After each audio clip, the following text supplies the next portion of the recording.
नहीं था। परमात्मा का दिया हुआ 2 रोटी भी थी। जूनियर इंजीनियर की नौकरी करता था। सेठ नहीं था तो भूखा भी नहीं रहता था। लेकिन मालिक का आदेश हुआ और परमात्मा का आदेश सिरोधार्य हुआ। इसके बाद इस कार्य को प्रारंभ मालिक ने करवा, दास कर रहा है। तो यहाँ ऐसा कुछ नहीं है। यदि यहाँ आओगे सारी बुराई छोड़नी पड़ेगी, नहीं तो यहाँ आने की कोई आवश्यकता नहीं। पुण्यात्मा जीव से नहीं छूटेगी बुराई, परमात्मा आपका साथ देगा, अवश्य देगा। आप देखना, आपको बीड़ी से तंबाकू से दूसरा पीवेगा तो भी नफरत हो जाएगी। आपको इतनी कृपा हो जाएगी परमात्मा की आप पे, आपको नुकसान करने लग जाएगा। फिर वो तंबाकू आप छुओ भी नहीं।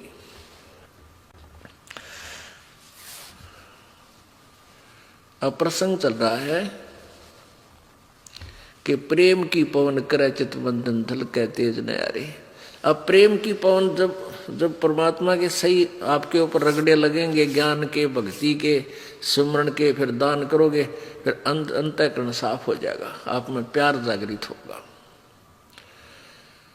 और जो साधना आप अन्य कर रहे थे उनसे प्यार जागृत नहीं होता, बल्कि द्वेष हो रहा है। जितने भी संत हैं आपस में यूं आप किसी तो कर ले, कितने मंडलेश्वर जब कदे आपने इकट्ठे बैठे देखे होते, ये जिनके चैनल चले हैं, चैनल टीवी चैनलों पर ये रोज दुनिया ने प्रचार करते हैं, ये इकट्ठे होंगे लड़े, क्योंकि सारे के मार्ग न्यारे न्यारे।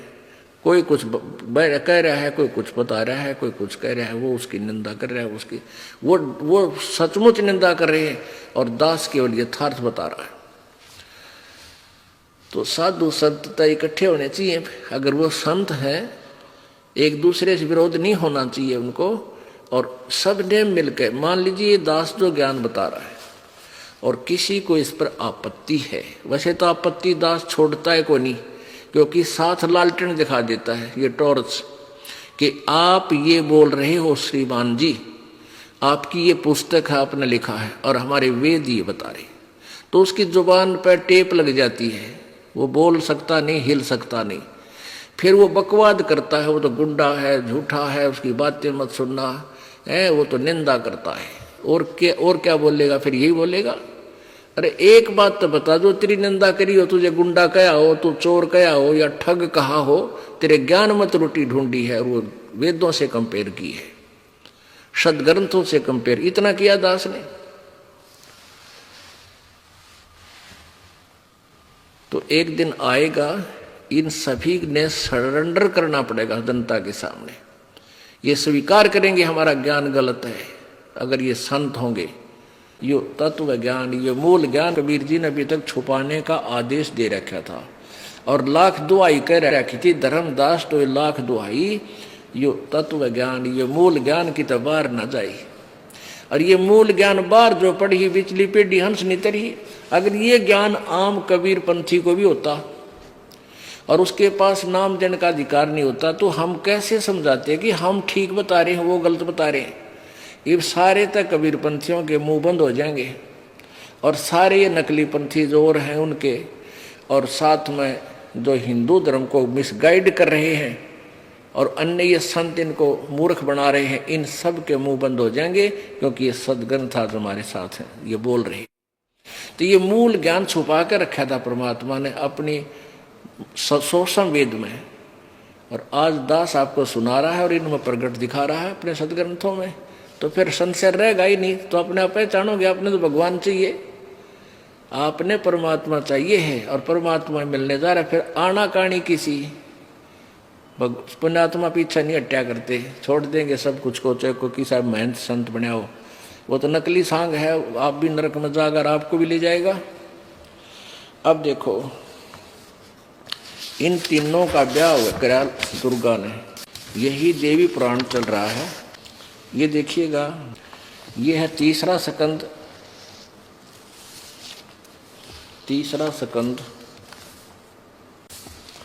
और पृष्ठ नंबर ये 126, या नीचे देखिएगा। ब्रह्मा जी, इस सारे संसार में मैं ही व्यापक रूप से विराजमान हूं, ये दुर्गा बोल रही है। और फिर क्या कहती है, ब्रह्मा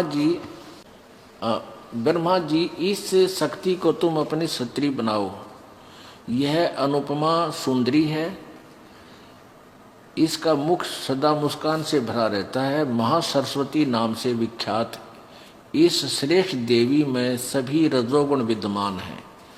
अब यहाँ इस अनुवादकर्ता ने ऐसा किया है, जबकि यहाँ सावित्री होना चाहिए। इसका दिव्य शरीर स्वच्छ वस्त्रों से सुशोभित है। यह सुंदरी अब सदा तुम्हारी स्त्री होकर रहेगी। इस प्रेयसी भार्या को भी मेरी ही विभूति समझकर आदर की दृष्टि से देखना। आगे देखो, अब तीसरा स्कंद ये चल रहा है और पृष्ठ नंबर 128 पे।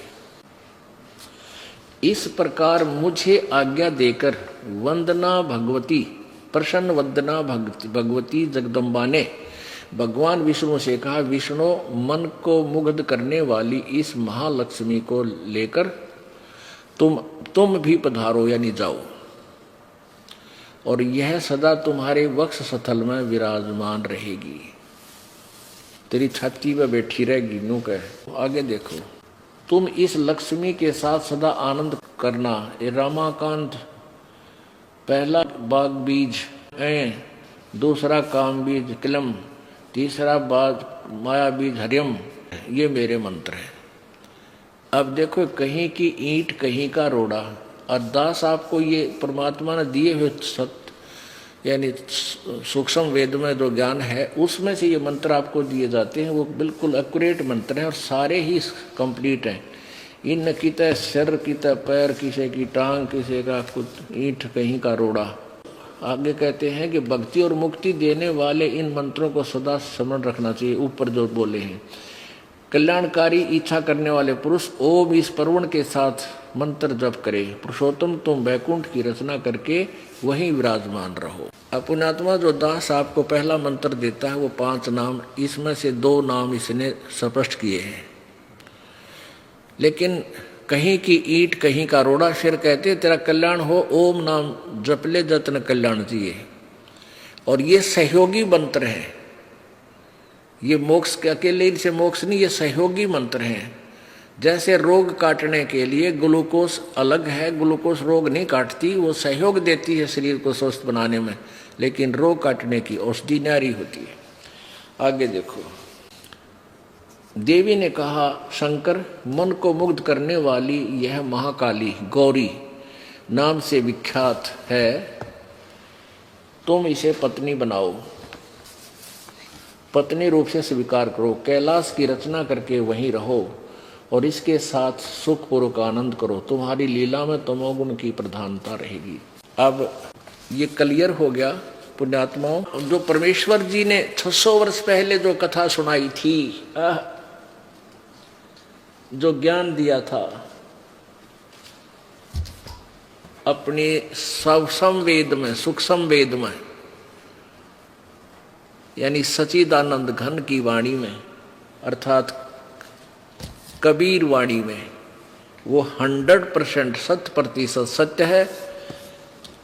और आज हमारे सदग्रंथ उसको सेकंड कर रहे हैं, उसका समर्थन कर रहे हैं। भले ही इन सदग्रंथों में कंप्लीट नॉलेज नहीं है, फिर भी कबीर परमेश्वर से सुना हुआ ये ब्रह्मा जी कहीं ना कहीं से थोड़ा बहुत हिंट दे ही रहा है। अब दास आपको दिखाएगा श्रीमद् भगवत गीता, जिसमें तीनों देवताओं ब्रह्मा, रजगुण ब्रह्मा, सतगुण विष्णु, तमगुण शिव जी की उत्पत्ति स्पष्ट होती है। एक बार फिर शब्द क्लियर करना पड़ेगा कि रजगुण ब्रह्मा है, सतगुण विष्णु, तमगुण शिव जी। फिर ये पवित्र गीता आपके समझ में आएगी। और देवी पुराण में स्पष्ट किया है और शिव पुराण में स्पष्ट किया है कि दुर्गा को प्रकृति भी कहते हैं। पवित्र श्रीमद् भगवत गीता पवित्र चारों वेदों का सारांश है। और चारों वेद इतने मोटे मोटे हैं, जिसमें 18,000 कुछ मंत्र हैं। और गीता जी में केवल 700 मंत्र हैं, तो 18,000 मंत्रों को 700 मंत्रों में लाना, उसके लिए कोड वर्ड सांकेतिक शब्द ज्यादा है। इसलिए 15वें अध्याय के प्रथम श्लोक में बताया है कि तत्वदर्शी संत ही पूरा ज्ञान इसको खोल कर समझाओगा गीता जी को। और तत्वदर्शी संत वो होगा जो उल्टे लटके संसार रूपी वृक्ष के जड़ से लेकर तना, डार और शाखाओं को भिन्न भिन्न बता देगा। तो परमेश्वर कबीर जी ने ही आकर यह भूमिका की थी तत्वदर्शी संत की, और उन्हीं का दिया हुआ ज्ञान इस दास के पास उपलब्ध है। कबीर परमेश्वर जी ने कहा था, कबीर अक्षर पुरुष एक पेड़ है, निरंजन वा की डार, और तीनों देवा शाखा है, ये पात रूप संसार। और जड़ है वो कौन है? वो अलग है, वो परमात्मा है। बाहर जो तुम्हें दिखाई देते हैं ये ऐसी सचिथि है। तो ये बताया है 15वें अध्याय के प्रथम श्लोक में गीता जी में कि जो इस संसार रूपी वृक्ष के भिन्न भिन्न बता देगा वो तत्वदर्शी संत है। और चौथे अध्याय के 34वें श्लोक में गीता जी में कहा कि अर्जुन उस तत्व ज्ञान को समझने के लिए उन तत्वदर्शी संतों की खोज कर। तो यह तत्वदर्शी संत की पहचान भी बता दी 15वें अध्याय के प्रथम श्लोक में। तो यहां देखिएगा श्रीमद् देवी भागवत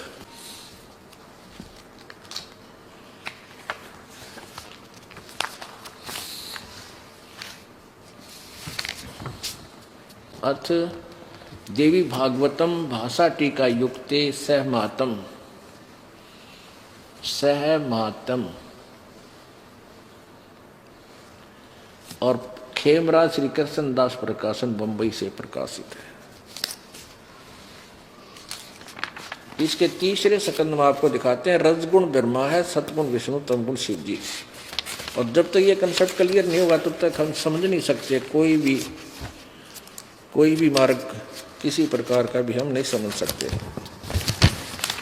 ये देखिएगा अथ श्रीमद्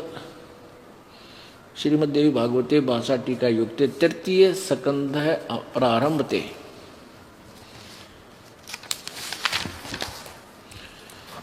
ये देखिएगा देवी भागवत पृष्ठ 11 पे है इसके, और तृतीय सकंद भाषा टीका युक्त तृतीय सकंद और अध्याय 5 के मंत्र नंबर 8 में, 7 समाप्त हुआ 8 में भगवान शंकर कह रहा है कि हे माता, यदि हमारे ऊपर आप सदा दया युक्त हो तो हमको तमोगुण में किस प्रकार प्रदान किया, ब्रह्मा रजोगुण और हरि सतोगुण।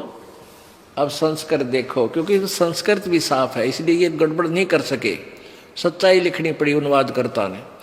यदि दया धर्मना न सदाम्बिके कथम अहम विहित है। शंकर जी कह रहे हैं कि यदि माता तू हमारे पर दयालु है, हमें कहती है मैं तुम्हारे ऊपर बहुत दयालु हूं, तो मुझे बहुत प्यारे हो, तो इसे कुकर्म में क्यों ला दिए हम? मैं रजोगुण क्यों बना दिया, तमोगुण क्यों बना दिया, कितने जीव मरे मेरे कारण। और ब्रह्मा जी को रजगुण क्यों बना दिया, सब विवश होकर के संतान उत्पत्ति करते हैं प्रभाव से। और विष्णु जी को सतोगुण क्यों बना दिया, ये एक दूसरे में फंसे रहते हैं नकली सांग में, झूठे बेटा बेटी आज मर जाए कल कौन किसका। अरे जब तक ये हैं तब तक हम इनके बिना रह नहीं सकते। ये सतोगुण के दबाव में हम ऐसे यहाँ मूर्ख बने हुए हैं। शंकर जी रोते हुए कह रहे हैं अपनी माँ से, दुर्गा से, और दुर्गा साची बताती नहीं, एंड वेंड करे न बनाए रखे कि कहीं इनको सच्चाई का पता लग जाए, ये कार्य छोड़ दें। ये देखो अब कहते हैं भगवान शंकर कह रहे हैं यदि दया धर्मना न सदा अंबिके कथम अहम विहित है, किस प्रकार मैं बना दिया तमोगुण और कमल से उत्पन्न होने वाले ब्रह्मा को रजोगुण संभव क्यों बना दिया, और सुहित क्यों सतोगुण हरि को सतो विष्णु को सतोगुण क्यों बना दिया, किस लिए बनाया फिर हमारे को रजगुण तमगुण सतगुण। इति सिद्धम रजगुण ब्रह्मा है, सतगुण विष्णु, तमगुण शिव जी। और प्रकृति दुर्गा को कहते हैं। ये आपने शिव पुराण के रुद्र संहिता के अध्याय नंबर 6 में स्पष्ट देख लिया। अब देखिए इन तीनों देवताओं की उत्पत्ति श्रीमद् भगवत गीता, नोट भागवत, ये देखिएगा क्योंकि भागवत सुधा सागर को कहते हैं ये लोग। श्रीमद् भगवत गीता जयल गोविंद का इसका अनुवादक है। और 14वां अध्याय मंत्र श्लोक नंबर 3, 4, 5 में ये कंसेप्ट क्लियर हो गया। ये देखिए अध्याय 14 3 श्लोक को हम पढ़ कर सुनाते हैं मंत्र को। हे अर्जुन, मेरी,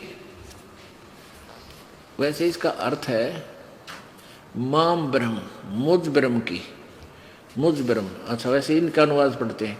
हे अर्जुन, मेरी महत ब्रह्म मूल प्रकृति संपूर्ण भूतों यानी प्राणियों की योनि है, अर्थात गर्भाधान स्थान है, और मैं उस योनि में चेतन समुदाय गर्भ को स्थापना करता हूँ। इस जड़ और ततः माने उससे, उसके संयोग से, उस जड़ चेतन से, उसके संयोग से सभी प्राणियों की, भूतों की उत्पत्ति होती है। अब चौथे में क्या कहा है?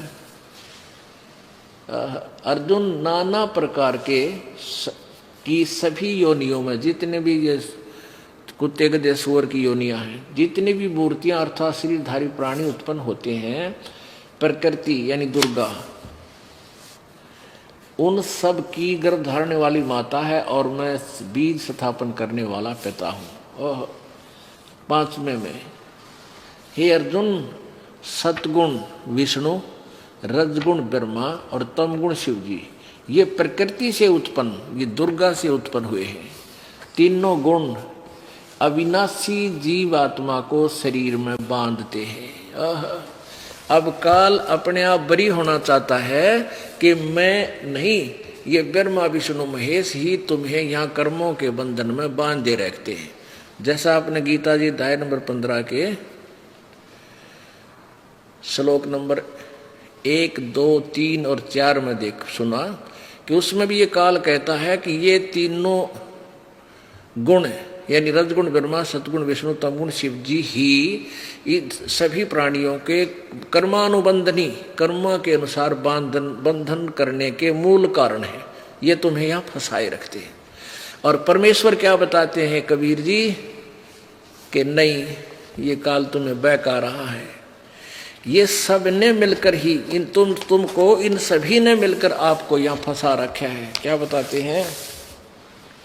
ब्रह्मा विष्णु महेश्वर माया और धर्मराया कहिए। इस काल को धर्मराय भी बोलते, क्योंकि ये अपने आप को कहता मैं धर्म का राज करता हूँ, तो जैसा करता हूँ वैसा ही फल देता हूँ। ब्रह्मा विष्णु महेश्वर माया और धर्मराया कहिए, इन पांचों मिल पर पंच बनाया, वाणी हमरी लहिए। परमात्मा कहते हैं, गरीबदास जी को ज्ञान दिया। गरीबदास जी परमेश्वर की महिमा प्रकट कर रहे हैं अपनी वाणी में।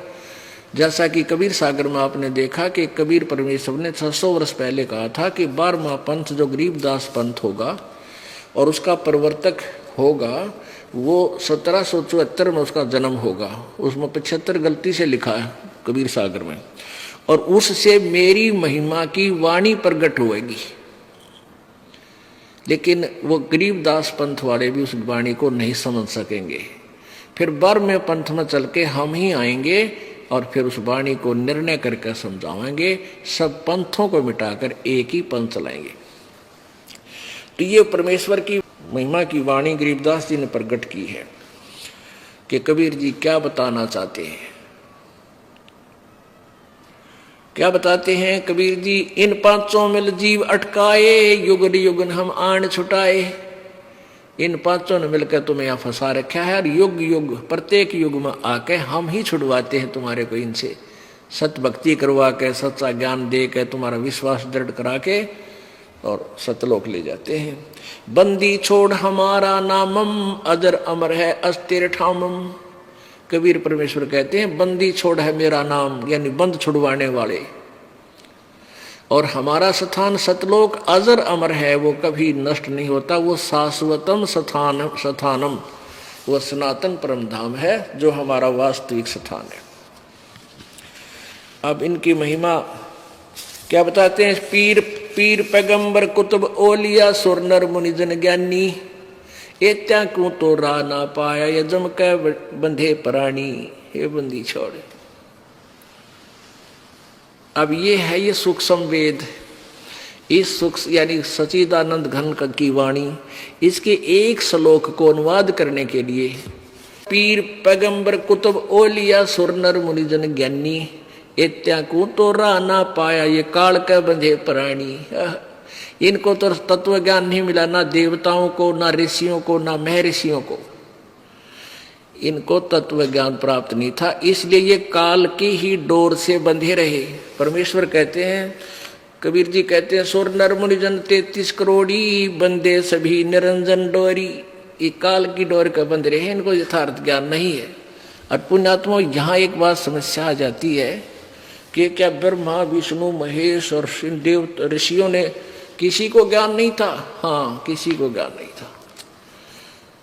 अब या फिर कुनीन होगी या अलग उतरे, अलग में उतरे नहीं, हमारे दिमाग में स्वीकार्य नहीं हो, गले नहीं उतरेगी, लेकिन यह उतारेंगे गले, गले उतरे अंदर जाए बिना दवाई काम नहीं करे, अगर ऊपर रहेगी तो इसके लिए फिर आपको प्रमाण दिखाना पड़ेगा।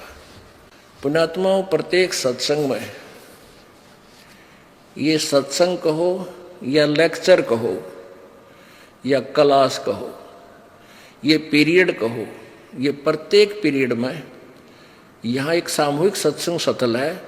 क्या होता है कि जैसे ये 3-4 दिन का हम लगातार इसलिए करते हैं कि एक परिवार में 5-6 सदस्य हैं, तो 2 आ जाते हैं पहले दिन, वो चले जाते हैं सत्संग एक सुनकर, दिन का मान ले, फिर शाम में दूसरे आ जाते हैं, आसपास हैं तो यहाँ आसपास का ऐसा है, और फिर तीसरे आ जाते हैं अगले दिन, तो ऐसे वो अपना 3 दिनों में टर्न वाइज सारे लाभ उठा ले जाते हैं।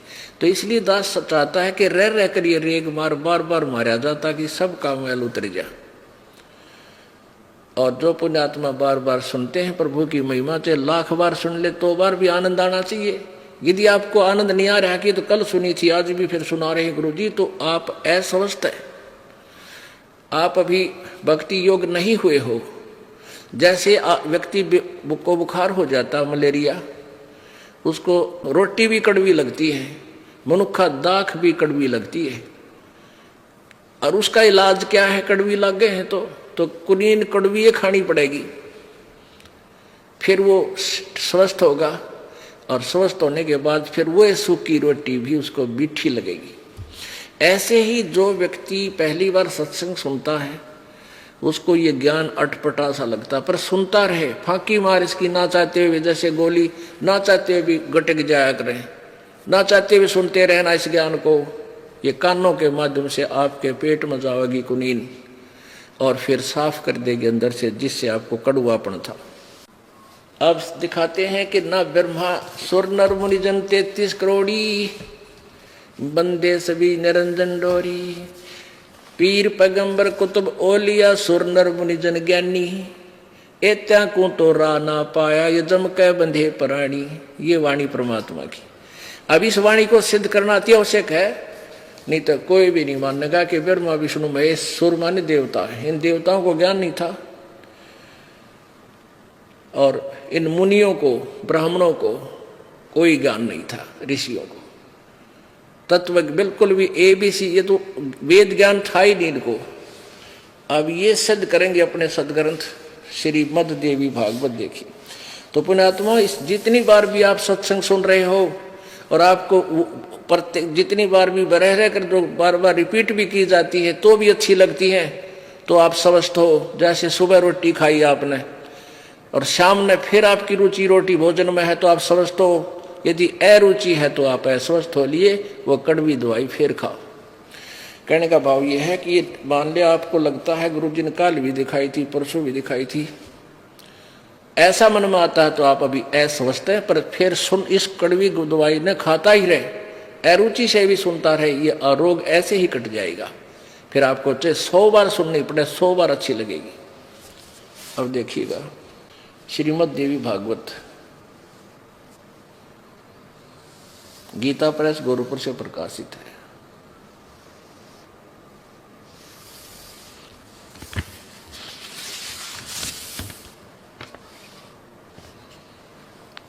और इसके संपादक कौन है?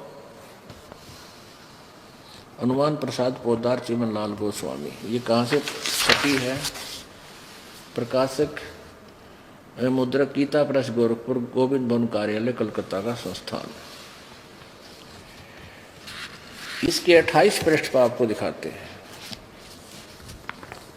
पहला सकंद, पृष्ठ नंबर 28, 28 पे, और संक्षिप्त देवी भागवत। नारद जी और व्यास की वार्ता हो रही है, यहां देखिएगा।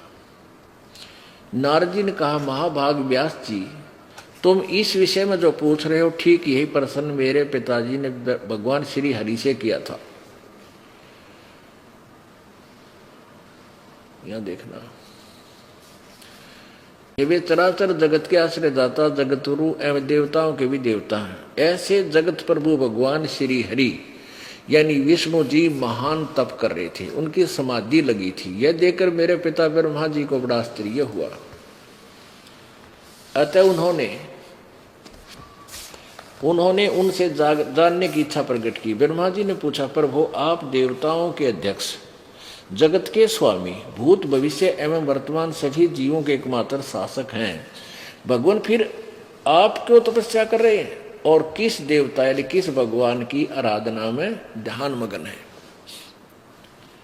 मुझे असीम आश्चर्य तो ये हो रहा है कि आप देवेश्वर एवं सारे संसार के शासक होते हुए भी समाधि लगाए बैठे हैं। तो विष्णु जी क्या बोले? ब्रह्मा जी के विनीत वचन सुनकर भगवान श्री हरि यानी विष्णु जी ने ये उत्तर दिया,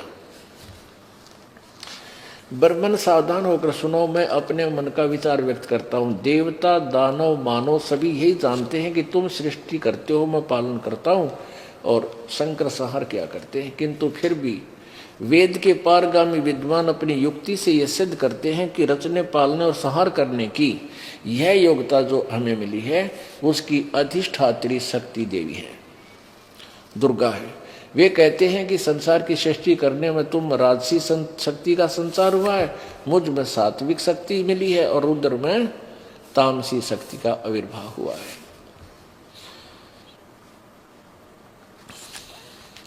सुवर्थ प्रत्यक्ष और परोक्ष दोनों उदाहरण में तुम्हारे सामने रखता हूं, सुनो।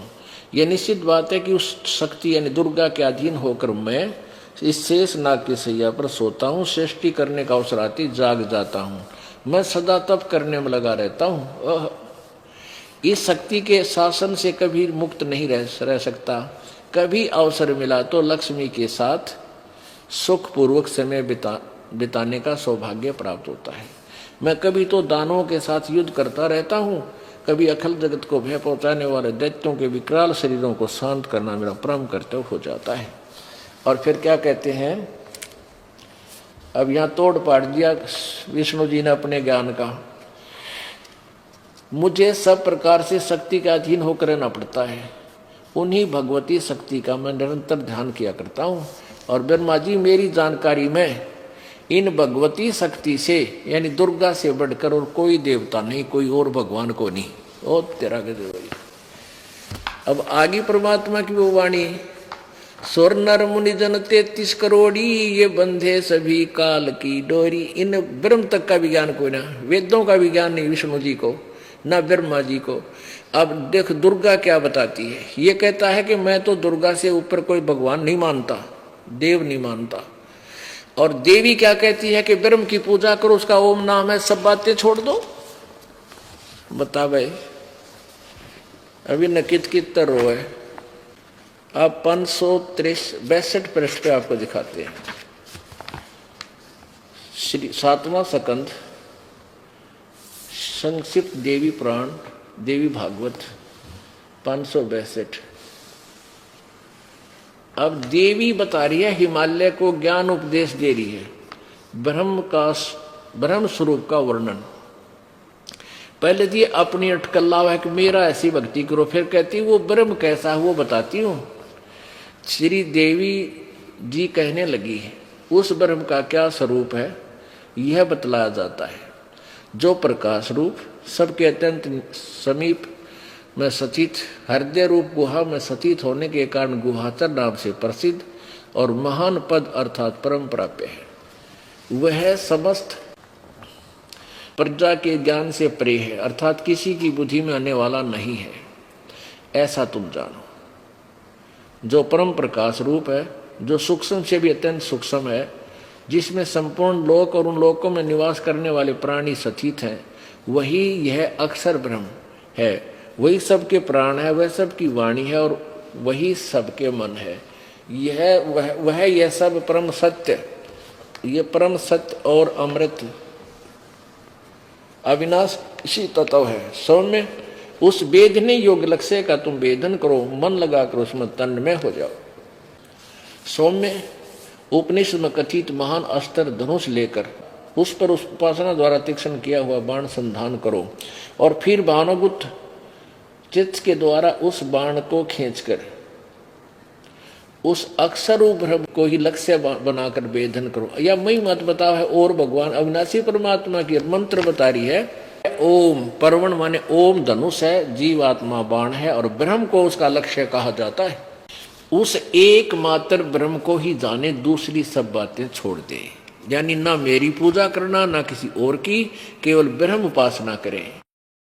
यही अमृत रूप से परमात्मा के पास पहुंचने का पुल है। यहां देखो, इस आत्मा का ओम के जप के साथ, परमात्मा लिखना था यहां पर, इस परमात्मा का ओम के जप के साथ ध्यान करो। इससे अज्ञान में अंधकार से सर्वथा परे संसार सागर समुद्र से उस पार जो ब्रह्म है उसको पा जाओगे, तुम्हारा कल्याण हो। और यहां वो क्या कह रही है, वह यह शब्द का परमात्मा आत्मा ब्रह्म लोक रूप दिव्य आकाश में रहता है, वहां सतीत है अपना आत्मा। अब इन सतयुग के ब्राह्मणों का, मुनियों का ज्ञान और देख लेते हैं। 414 पृष्ठ।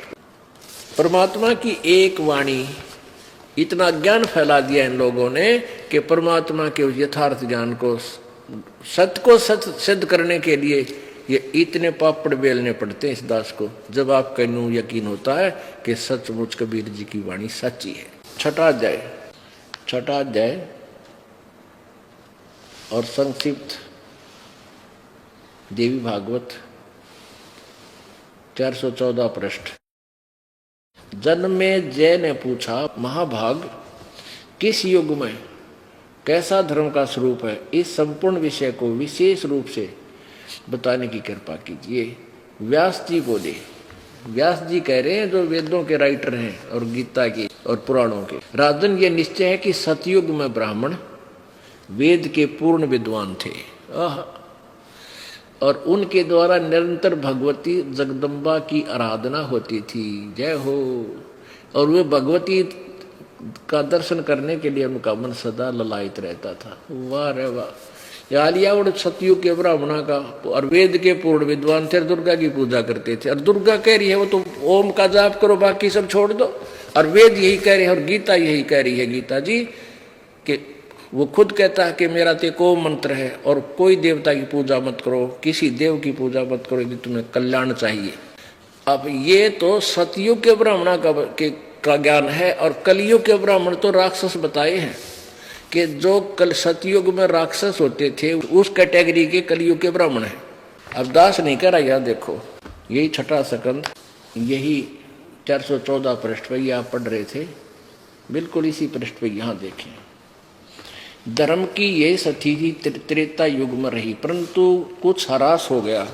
सतयुग की जो स्थिति थी वह द्वापर में विशेष रूप से कम होगी। राजन, उन प्राचीन युगों में सतयुग त्रेता में और जो राक्षस समझे जाते थे वे कली में यानी कलयुग में ब्राह्मण माने जाते हैं, क्योंकि अब के ब्राह्मण प्राय पाखंड करने में तत्पर रहते हैं, दूसरों को ठगना, झूठ बोलना और वैदिक धर्म कर्मों से अलग रहना कलयुगी ब्राह्मणों का स्वाभाविक गुण बन गया। अब इनका तो कहना है कि भैया तो आप स्पष्ट होगी, अब सतयुग वालों की पोल पाटगी, वह दुर्गा की पूजा करें, दुर्गा का ब्रह्म पूजा करो और ब्रह्म का वो परम पूर्ण ब्रह्म की पूजा करो, उसके लिए कोई तत्वदर्शी संत की खोज करो। बोलो सतगुरुदेव। परमेश्वर कबीर बंदी छोड़ जी पूर्ण ब्रह्म है, सर्वसृष्टि रचनहार है, ये कुल के मालिक है। ये परमात्मा अपनी प्यारी आत्माओं के लिए अपने सतलोक से चलकर आते हैं और वरिष्ठ यानी अच्छी आत्माओं को, श्रेष्ठ आत्माओं को मिलते हैं, उनको मिलकर के अपना ज्ञान समझाते हैं।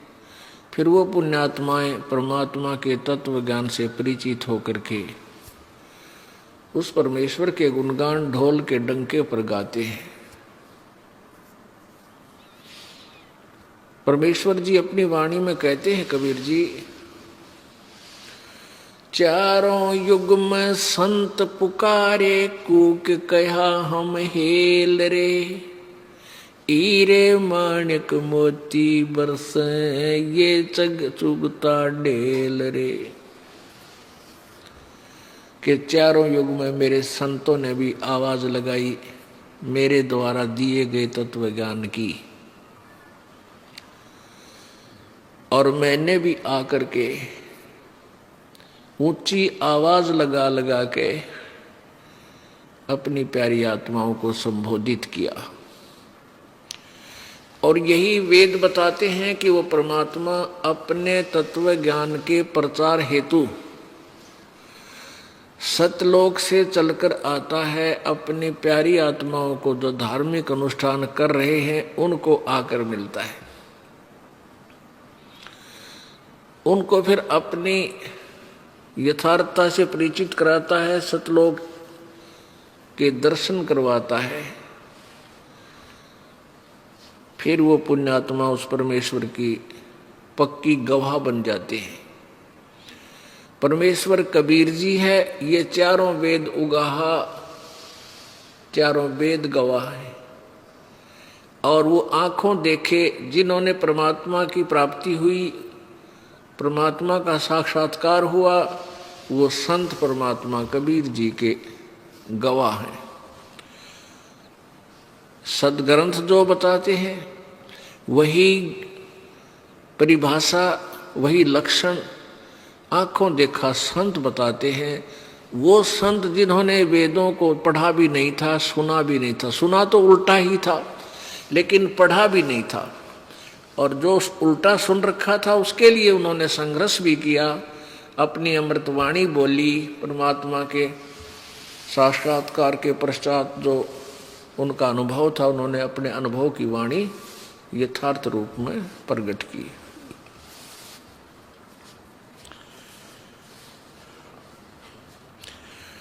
ये जो 5 दिवसीय सम्मेलन है, सत्संग है, ये धार्मिक अनुष्ठान जो चल रहा है, ये इसी खुशी में है कि फाल्गुन मास की द्वादशी को, फाल्गुन मास की द्वादशी को, सुदी को, यानी फाल्गुन उतरते की द्वादशी को, पूर्ण परमात्मा कबीर देव जो बनारस में जुलाहे की भूमिका करके सन 1518 में चले गए थे सशरीर सतलोक में, उसके बाद वो सन 1727 में हरियाणा प्रांत, जिला झज्जर, गांव छुडानी के खेतों में संत गरीबदास जी 10 वर्षीय बालक को सशरीर आकर के मिले, एक महात्मा के रूप में उनको मिले थे। ये दिन विशेष पर्व के रूप में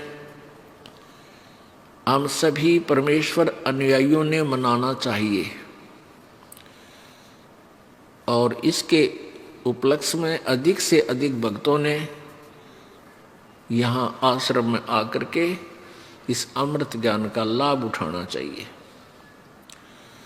हमारे लिए सबसे बड़ा पर्व है, सबसे बड़ा त्योहार है कि वो परमात्मा यहाँ आए, अपनी प्यारी आत्मा गरीबदास जी को अपने ज्ञान से ओत प्रोत किया और उनको सचखंड में लेकर गए, सत्यलोक में, और वहां से फिर उनको छोड़ा। पूरा ज्ञान आंखों देखा, जो गरीबदास साहिब जी ने आंखों देखा परमेश्वर कबीर जी की महिमा, उनकी शक्ति, और फिर आंखों देखा ब्रह्मा विष्णु महेश की सतिथि, आंखों देखा ये ब्रह्म पर ब्रह्म कहाँ रहता है, ये काल की क्या सतिथि है।